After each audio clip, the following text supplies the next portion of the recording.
కనబడుతున్నాయి.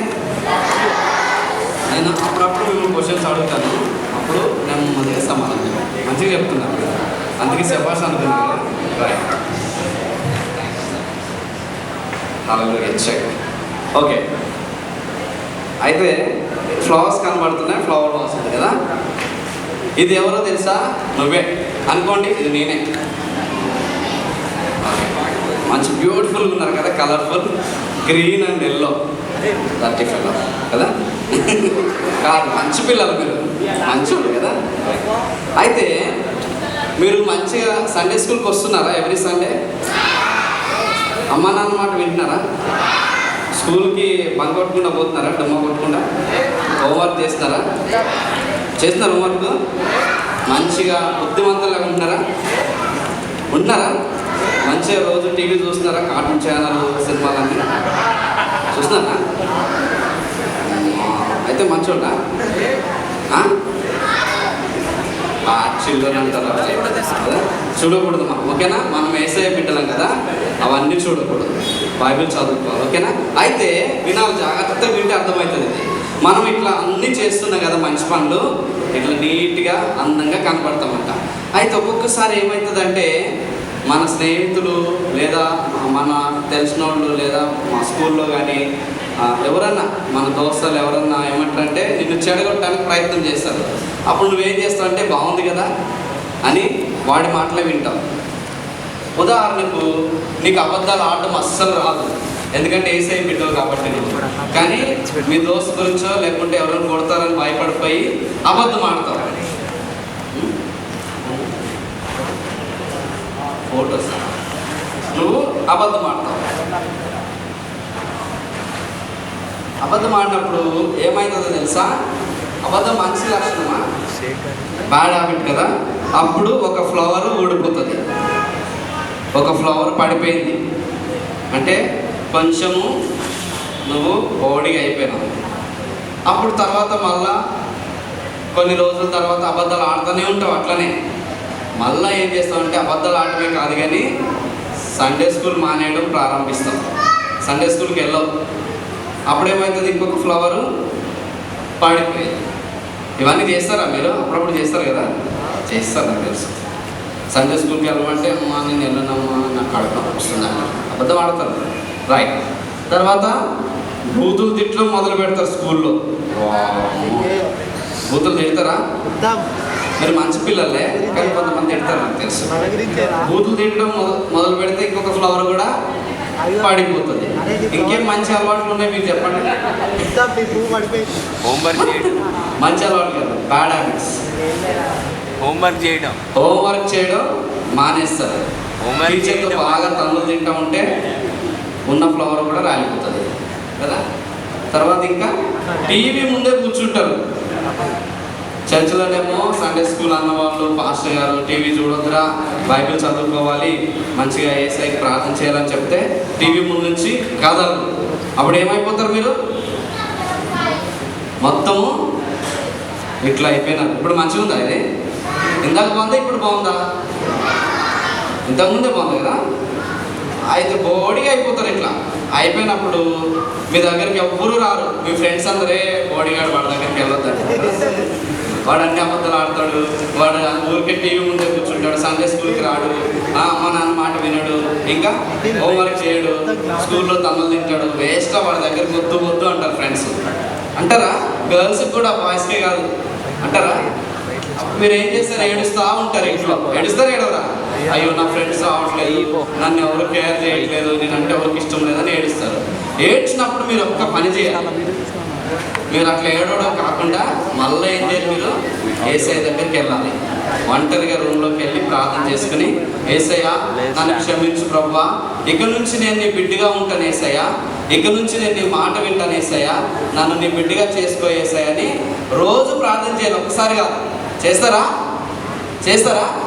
రోజు ప్రార్థన చేస్తూ ఉండాలి. మీరు రోజు ప్రార్థన చేస్తూ ఉండాలి. ఎంతమంది చేస్తారు? చేస్తారా చేయరా?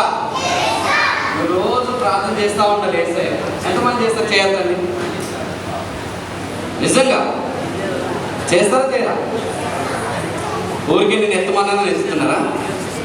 అట్లా అయినప్పుడు అందరికీ అవుతుంది కదా, మనమందరం మనుషులం కాబట్టి ఏదో టైంలో అట్లా చేస్తూ ఉంటాం, ఏదో తప్పు చేసినప్పుడు కుమిలి యేసయ్య దగ్గరకు వచ్చి ప్రభువా నన్ను క్షమించని మన పాపాలు తప్పులు ఒప్పుకుంటే అప్పుడు ఆయన మన యేసయ్య ప్రేమ కలిగినోడా కాదా? ప్రేమ కలిగినోడా? ఆయన కరుణామయుడు కదా, మన మండలికి చాలా ఇష్టం కదా కదా. ఈ మేడ్ us సో బ్యూటిఫుల్ కదా, చాలా మంచిగా అందంగా చేశాడు మనల్ని. అప్పుడు అట్లా ప్రార్థన చేసినప్పుడు ఏమైతుందో తెలుసా, యేసయ్య మళ్ళీ మనల్ని చక్కగా చేశాడు, అంత కలర్ఫుల్ చేశాడు కదా యేసయ్య మనల్ని. చేశాడా? ఎట్లుంటారా? బోడీ ఉంటారా? ఎట్లుంటారా? రైట్. సో మరి ఒక్కసారి అందరూ యేసయ్యకి గట్టిగా చెప్పకూడదు.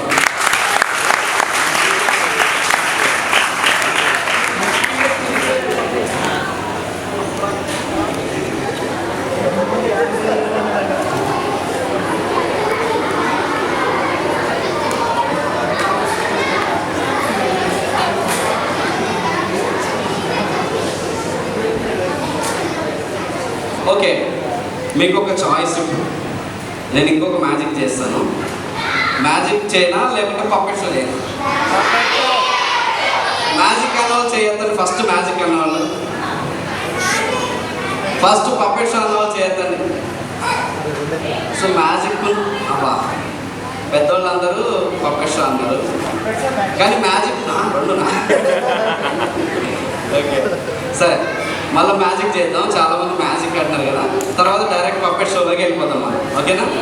మనం ఇంకొక 15 minutes 20 minutes. బోర్ కొడుతుందా? 7 వరకు టైం తీసుకొని 7 వరకు తీసుకొస్తా. రైట్. ఒక క్యారీ బ్యాగ్ తీసుకోండి పెద్దది. మీకు షడ్రకు మేషకు అబద్ధంగా వస్తుంది తెలుసా? తెలుసా? ఎంతమంది తెలుసు? షడ్రకు మేషకు అబద్ధం లోపలికి వెళ్ళి ఒక క్యారీ బ్యాగ్ మేషకు అబద్ధం తెలుసా? తెలుసా? విన్నారా బైబిల్లో? ఎప్పుడైనా సండే స్కూల్లో చెప్పారా? అదే స్టోరీ మీకు చెప్తాను నేను ఇప్పుడు. చేతులు కట్టుకోండి. బాగుందా? తొందరగా అక్కడ కూర్చుండి. మరి అట్లుంటారా కలర్ఫుల్గా? అట్లుంటారంటే ఏం చేయాలి? ప్రార్థన చేయాలి,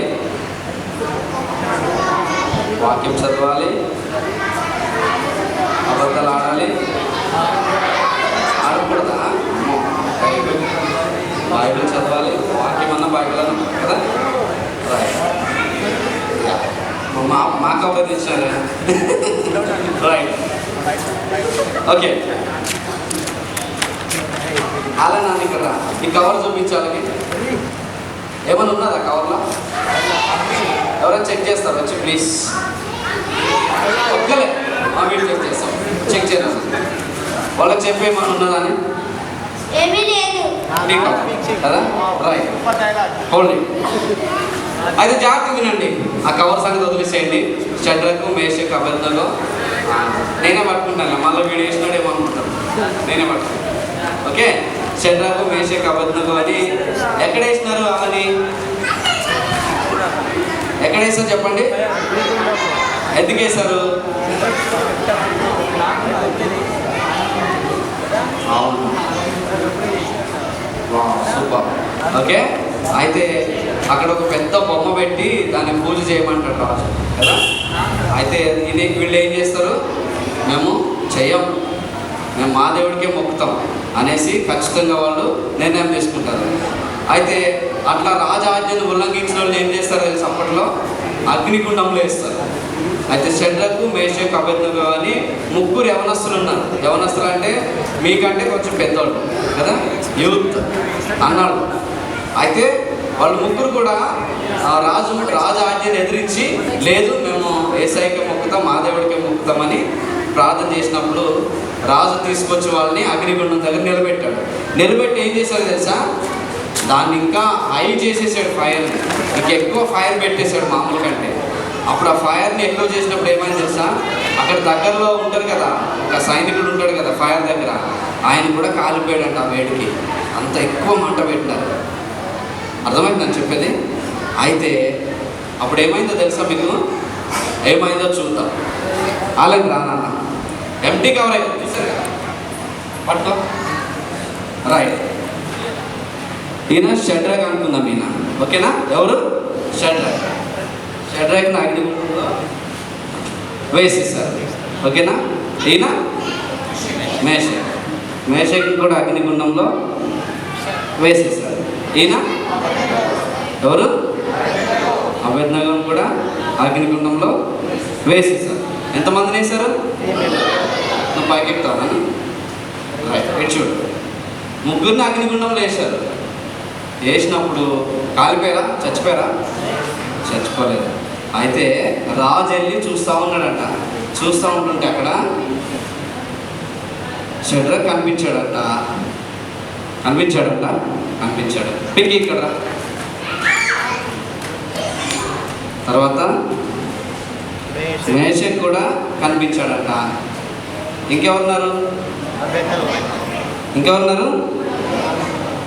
అబేద్నగో కూడా కనిపించాడట. అబేద్నగో వస్తలేడు, రమ్మంటే వస్తలేదు. అబేద్నగో